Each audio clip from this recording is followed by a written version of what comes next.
Hi there. Later, why an outdoor screening of the Barbie film's been cancelled. First though, a legal challenge against the UK Supreme Court's ruling on biological sex has been launched by the first out transgender judge in the UK. Victoria McLeod says her rights were undermined when the court refused to hear evidence from her or any trans individuals or organisations. It did accept submissions from a number of gender-critical groups.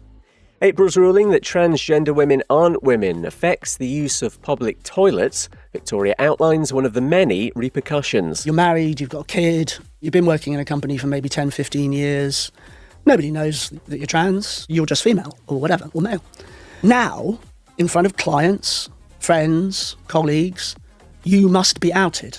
It's devastating. Thanks to BBC Newscast, the 55-year-olds launched a case at the European Court of Human Rights. There's a crowdfunder to help with legal costs and links in our show notes.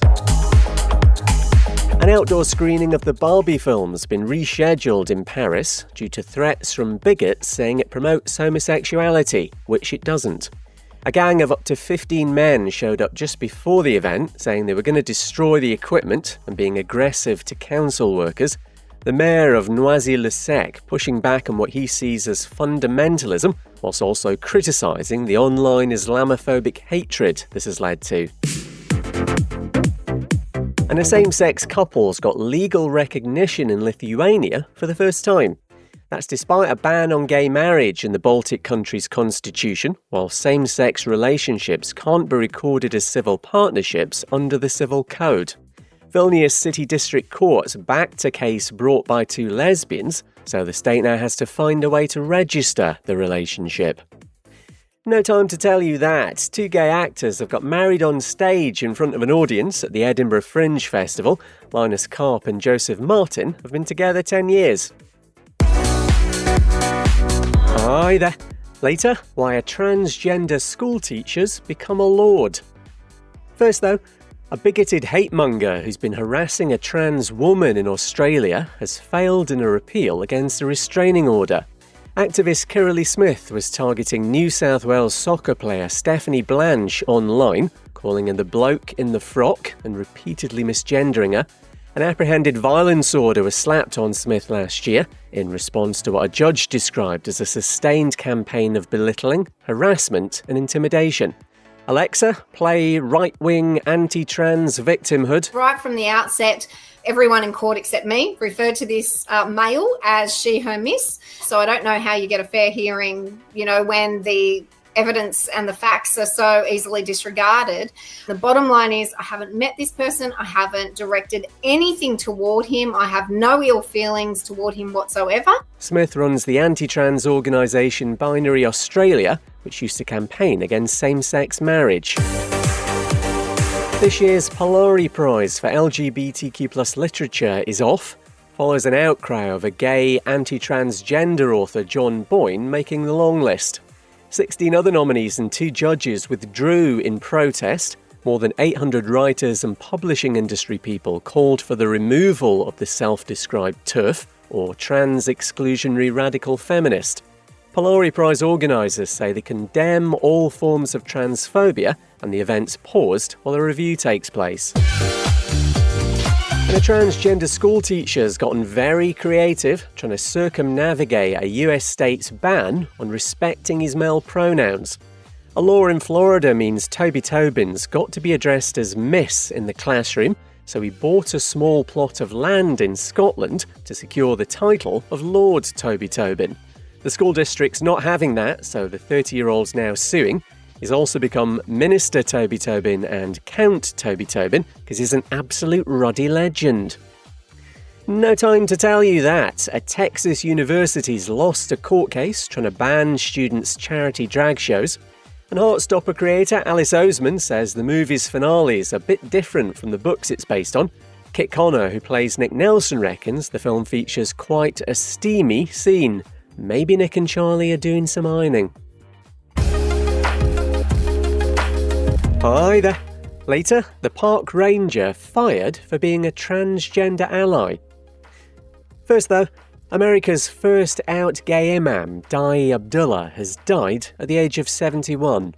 He worked throughout his life for queer inclusivity in the Islamic community. This was driven by his belief there's nothing in the Quran, Islam's main religious text, that stops someone LGBTQ+ being Muslim. So why do people think otherwise? The interpreters of the Quran brought their own biases in and wrote it in their translations. But when you read the Arabic, it doesn't say that. It can be read that way, but if you have a more inclusive concept, the Quran opens up like the unfolding of a lotus flower. That's from Dai's TED Talk back in 2015. He was one of the few out imams in the world and passed away in Bogota in Colombia. An anti-drag Instagram post by one of Pakistan's top fashion designers, who's not what you'd call an LGBTQ+ ally, has now been removed. Maria Butt was complaining about a recent performance in Lahore and what she calls the un-Islamic transgender agenda, claimed the show as an obscenity, satanic symbols were used, and it's all part of a push to impose ideologies alien to Pakistan's traditions. We don't know if she's taken the post down or Instagram. And a non-binary park ranger's been fired for helping hang a massive trans pride flag in the middle of America's El Capitan rock formation. Shannon Joslin was part of a group of activists who draped it 1,500 feet up for just a couple of hours in an act of solidarity last May. The Yosemite National Park employee did it in their free time as a private citizen, but bosses say they've failed to demonstrate acceptable conduct. No time to tell you that. Heartstoppers Kit Connor, Joe Locke and Toby Donovan have been partying with Elton John, if you don't mind. Photos show them holidaying together in Nice, in France. Either. Later, gay elephants. First though, an Australian Football League player who used a homophobic insult during a game last weekend is suspended for the rest of the season. Means Isaac Rankin from Adelaide Crows will miss some crucial games. The team's close to winning the league for the first time in 27 years, but the midfielder's 4-match ban could scupper their chances. Andrew Dillon's the AFL's chief exec. The language used was offensive, hurtful and highly inappropriate. I know people in the LGBTQI+ community are hurting when an incident like this occurs. Inclusion and respect are key priorities for the AFL. They are central to who we are as a game and as an organisation. It's the insult that sounds like maggot, in case you're wondering, with claims Rankin's got previous for this kind of thing. 5 other AFL players have been suspended for homophobia over the past 2 seasons. 7 men accused of kidnap, attempted murder and extortion after a student was lured to a fake Grindr date in South Africa have finally gone on trial. A court heard photos sent to a friend of the 18-year-old victim while he was held hostage showed, amongst other things, a knife pressed against his neck. The men allegedly wanted a ransom and faced 25 years jail if they're convicted. Happened 2 years ago in Johannesburg, but the trial's been repeatedly delayed. And more than 2.8 million people now identify as transgender in America. And researchers from the University of California, Los Angeles also say that takes in nearly 725,000 young'uns aged 13 to 17, means 1% of the total US population say they're trans, and the stats are pretty consistent across the country. No time to tell you that. Male elephants in Sri Lanka are frequently engaging in what's being referred to as same-sex bonding and mounting. It's woke gone mad. Homosexuality is illegal in the country, but you try arresting one of those bad boys. Hi there. Later, a lesbian cheesemonger. First though, queer rapper Lil Nas X has been arrested and taken to hospital over a possible overdose. Police in Los Angeles responding to a man walking down the street in only underwear and cowboy boots. They say he charged at them and was arrested on suspicion of battery. Video from TMZ shows someone who appears to be the 26-year-old on Ventura Boulevard in the early hours of the morning. Hey, don't be late to the party tonight. Where at? You know where it's at. No, go ahead, babe. No. Yes, I am serving you. I am serving you. And you better be at that party tonight. Oh, yes, get my good side. Ha, ha, ha. Every side. Ha. Boom, boom. Yes. Ha. Boom, cat towel. Ha. A few months ago, the rapper spoke about being flaky and all over the place. He's now being held in jail.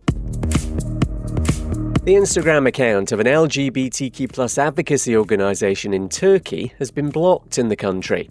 Comes off the back of Chaos GL's website and Twitter being censored in June to preserve public order.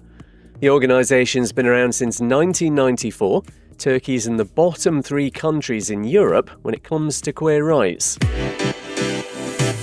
And a lesbian cheesemonger in America is leaning into her sexuality in her viral videos. Madeline Varela has been showcasing some LGBTQ+ cheese boards. The lesbian one's got Delice de Bourgogne, which isn't for everyone but has a gentle softness, and there's Brie on the pansexual option, which pretty much goes with anything. And in the comments, would straight people be a craft single?